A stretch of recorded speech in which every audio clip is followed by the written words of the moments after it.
Right, we've made some adjustments to our setup and we're ready to play the shot.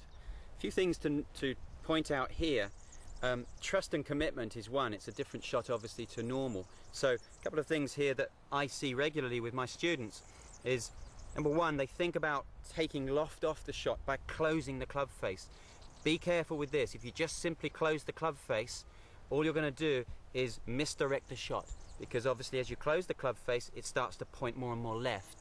And trust the fact that you've taken the loft away by making the adjustments with the ball position, the hand position, and now ultimately the technique involved. The technique itself, what you're going to see here when we hit the shot is that I'm going to hold the follow through off as early as I can.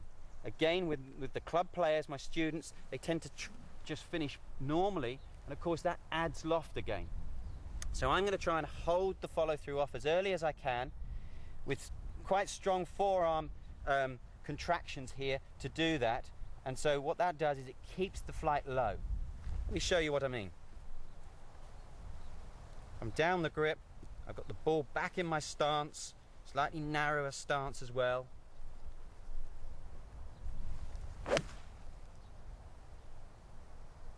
And I've held it off very, very early in my follow through, and that's kept the ball very, very low. Let me just show you that one more time from the side here, because it's important to emphasize this holding off of the follow through, because it's that's going to really create the success for you. Down the grip, ball back in the stance. You can see that my hands are now slightly forward of perhaps where they would normally be. That helps take the loft off, and I'm going to hold that follow through off.